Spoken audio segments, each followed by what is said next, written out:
Hi everybody, this is Sir Pierre, back another day with another unboxing. And yeah, I might be a bit late with this one, but I'm just happy to have it. I did not expect to have it. And there are a bunch of other videos way better about these shoes than this video is going to be. But I've just had a very pleasant sneaker shopping experience, which I really have, and which I thought I wasn't going to have again. So this is going to be my story about buying this pair of shoes.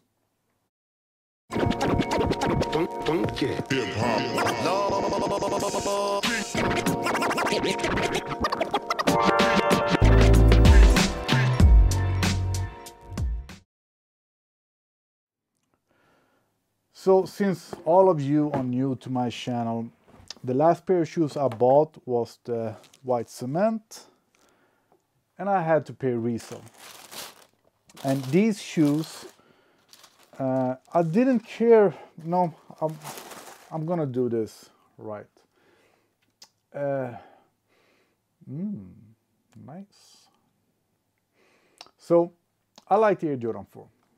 Looks nice, cool design, historical model, etc., etc. But they are not comfortable. It really needs to be special leather, soft leather for them to be comfortable. I'm gonna give you some examples. The breads that everybody loves, not comfortable, not at all. I really think they are even uncomfortable. The Dunk from Above, very underrated shoe, very nice leather, soft. These are great, very underrated. And then suede is always nice, of course. But those three pair of Air Jordan 4 that I showed you might be the only pair of Air Jordan 4 that are comfortable. In general, they are not. To me, they are not. So when I found out, must be more than a year ago, that they were going to do a Nike SB Air Jordan 4, I loved it. I loved the whole idea about it, because when I recommend a comfortable pair of shoes to people, I recommend the Nike SB Dunk. And I'm going to show you why. So these were the closest to reach. So they will do. So the SB Dunk, especially in suede, are a comfortable shoe. We have thick padding, very thick padding, and the thick tongue that I really like. That's the most SB thing with these for me, because with the standard Dunks, you have the very flat tongue, they're very flat, and the SB has the thick one, the really thick one. So that's absolutely a comfort thing with the SB. So a comfortable Air Jordan 4, of course I want it. And then we got to see these. And I didn't get it. They're called Air Jordan 4 SP for special project, SB for skateboard. And first of all, I can't remember at all skaters using the Air Jordan 4 to skate in. And I've asked a couple of skaters and they said, no, we used the Air Jordan 1. And the color, it doesn't say SB. I don't remember any kind of legendary SB Dunks being in this colorway. I don't get that at all. And the extra padding, where's that? And where's the thick tongue? So I was disappointed from the first look of them. Man, they are really nice. But luckily, we have great reviewers that often gets me to go from disliking the shoes to really wanting them. And one of those reviewers are Nightwing at the Wear Testers.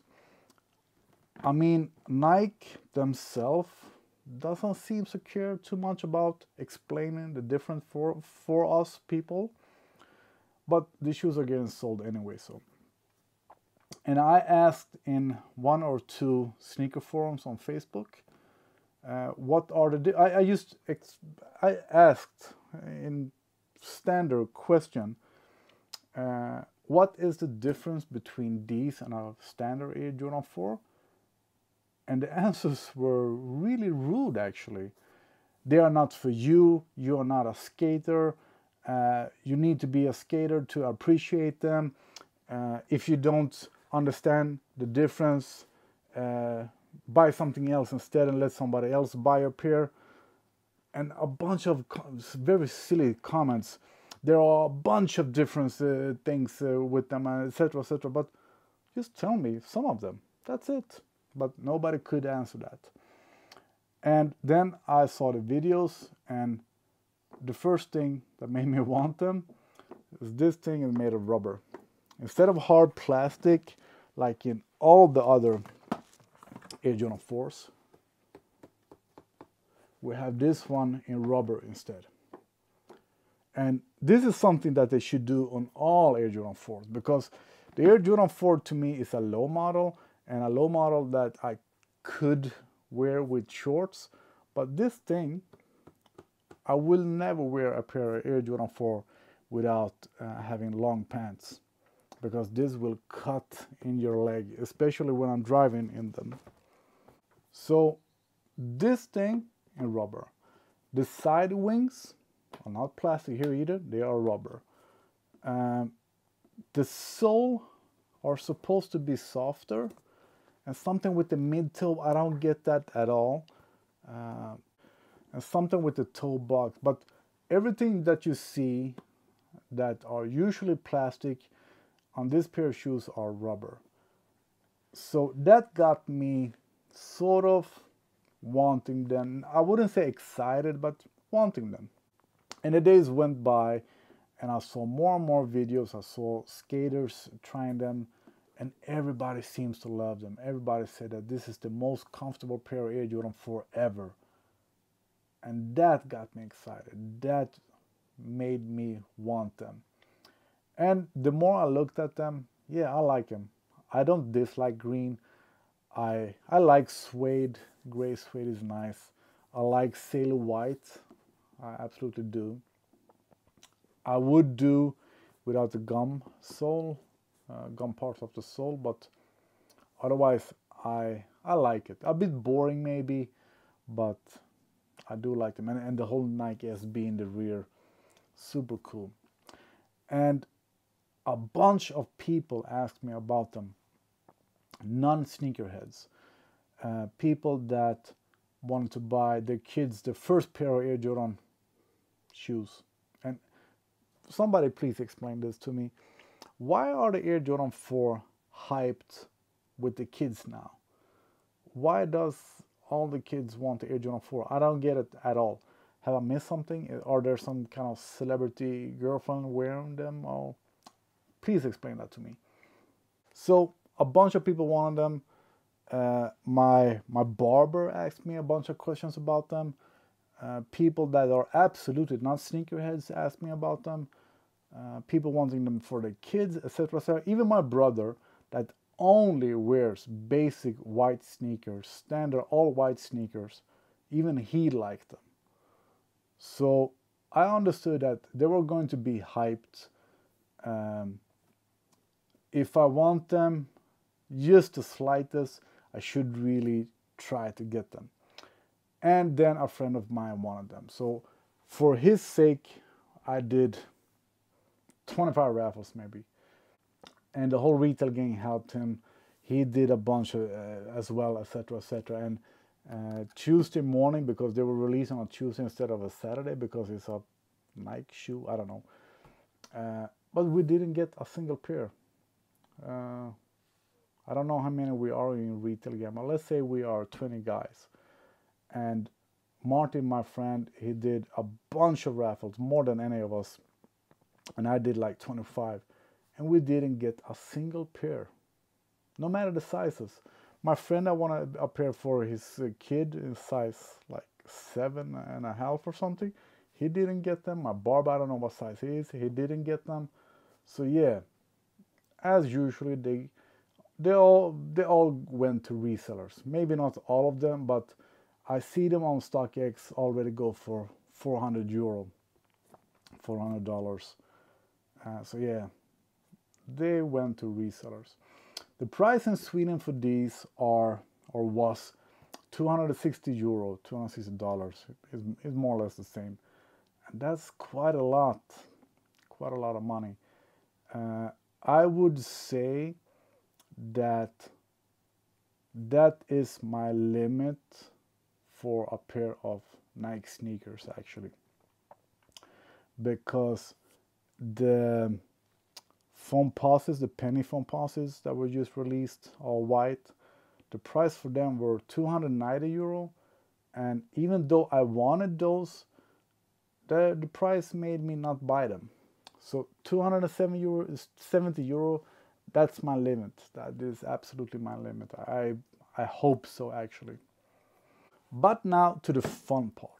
So here in Malmö, we have our beloved store called StreetLab, a skating store that gets all the coolest skater sneakers.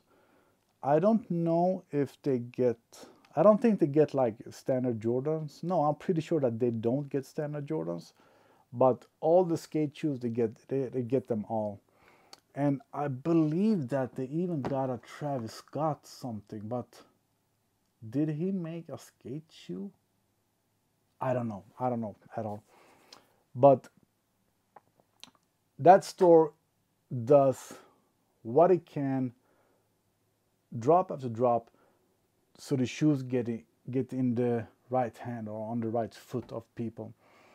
I believe maybe this was last year or something. When you are going to buy a pair of shoes, you need to do a kickflip or something like that. And sometimes they offer you to buy them without the box for retail price, or with the box for like $100 more or something. And you need to try them on in the store, etc., etc. So they really do a bunch of things so the shoes will get to the users and not the resellers. And I love that. I love that, and I do everything to promote that kind of experience. And here the thing was that you need to shoot a basket. You got one try, and if you missed, you need to go back in line, stand in line again, and hopefully your size was still available when it was your next turn to do another one try to shoot the basket.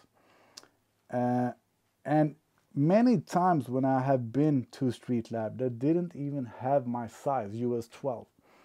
And the last time I was there standing in line for quite a while, like 5 kids in front of me bought my size, the only US 12 that they had in store, and he was like size 6 or something. And I asked him outside the store, hey, what is this all about? That is absolutely not your size. That is my size. I want to buy it. And he told me that size 12 is one of the most rarest sizes, so they go for the most money on StockX. So yeah, that's how we have it.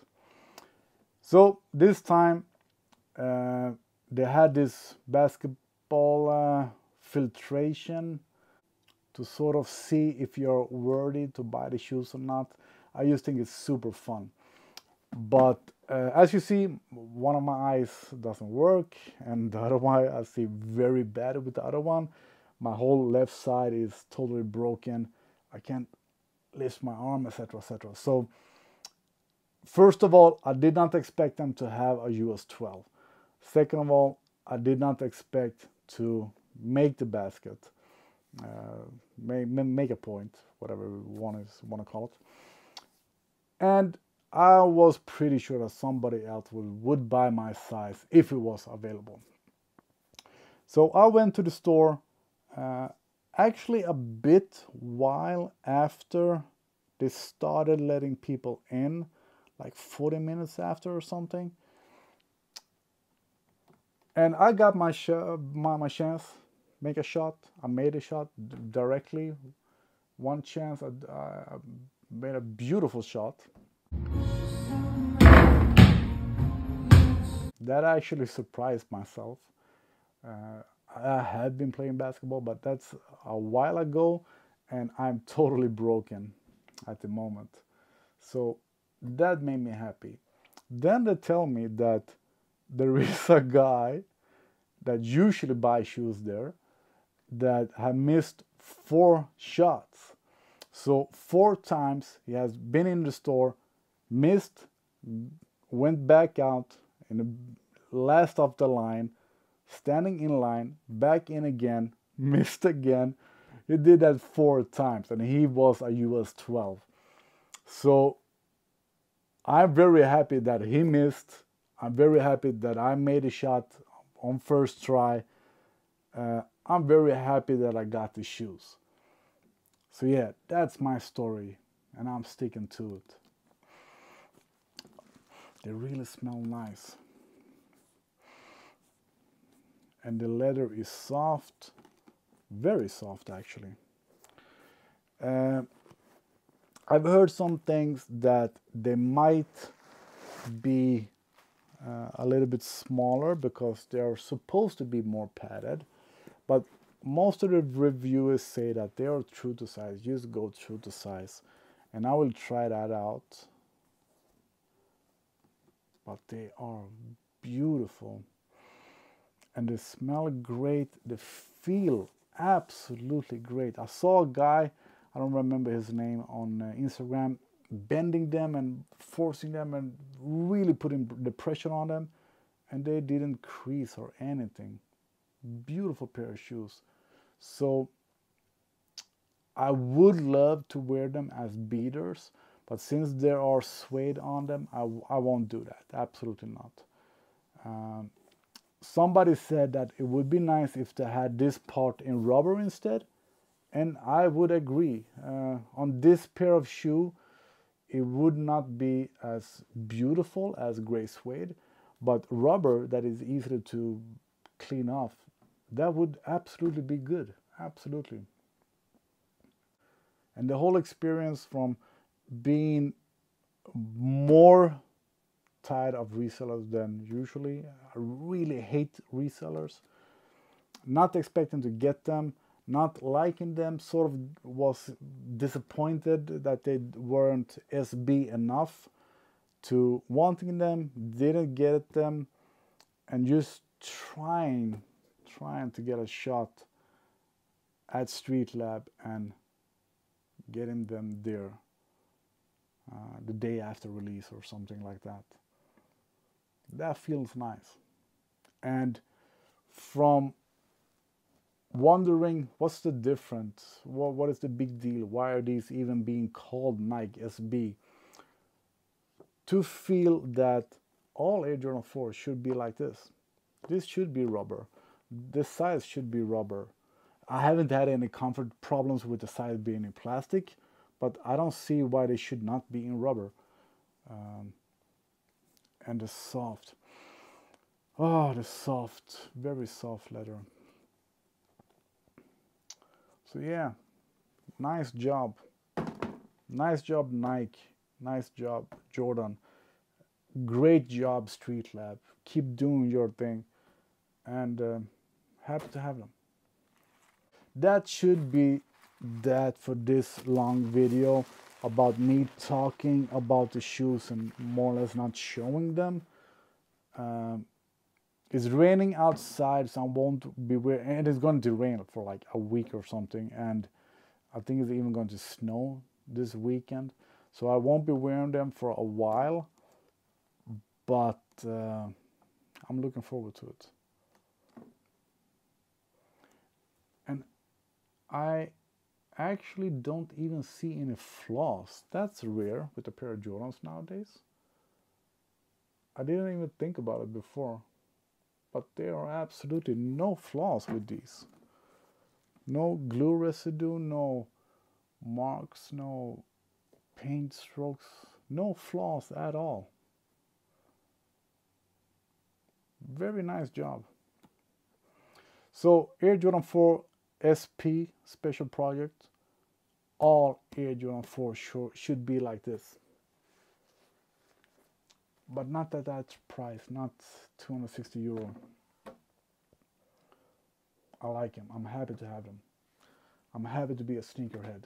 I'm happy that we have stores that appreciate sneakerheads and that are anti-resell, just as maybe not in my level, because I really hate resellers. I see them like worse than pimps selling their mothers or drug dealers selling drugs to kids. Worse than that.